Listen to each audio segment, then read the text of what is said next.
ఎవరి నిజ స్వరూపం ఏంటి అన్నది అందరికీ తెలుస్తుందనుకుంటా అంటూ నాగచైతన్య కోపంతో రగిలిపోతున్నారు. సమంత అలానే నాగచైతన్య విడాకులు తీసుకున్నాక నటి శోభితను నాగచైతన్య వివాహం చేసుకున్నారు. వివాహం జరిగిన 5 నెలలకే వీరు పేరెంట్స్ గా ప్రమోట్ అవబోతున్నట్టు శోభితకు సంబంధించిన బేబీ బంప్ ఫోటోస్ కొన్ని నెటింట తెగ వైరల్ అవుతున్నాయి. ఇక శోభిత అలానే నాగచైతన్య రెండో వివాహం చేసుకుని సెటిల్ అయ్యి హ్యాపీగా ఉన్నారు. ఇలాంటి సమయంలో సమంత కూడా రెండో వివాహం చేసుకోబోతుందంటూ కొన్ని ఫోటోస్ బయటికి రాగానే ఇక మళ్ళీ నాగచైతన్య సమంత జ్ఞాపకాలకు సంబంధించిన ఫోటోస్ తెరపైకి వచ్చాయి.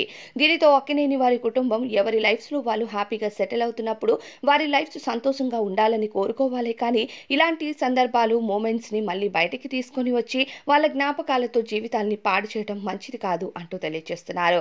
ఏది ఏమైనా శోభిత కూడా వివాహం చేసుకున్న తర్వాత అక్కినేని కుటుంబం కోరుకున్నట్టు పద్ధతిగా కనిపించడంతో పాటు ఇక త్వరలోనే తల్లి కాబోతున్నట్టుగా వార్తలు బయటకు వస్తున్నాయి. ఈ న్యూస్ ని అఫీషియల్ గా అక్కినేని వారి కుటుంబం త్వరలోనే తెలియజేస్తుంది. శోభితకు సంబంధించిన బేబీ బంప్ ఫోటోస్ కూడా బయటికి వచ్చాయి. అయితే శోభిత నాగచైతన్య ఇలానే హ్యాపీగా ఉండాలని అభిమానులు అయితే కోరుకుంటున్నారు. మరి మీ అభిప్రాయం ఏంటో కామెంట్స్ చెప్పండి.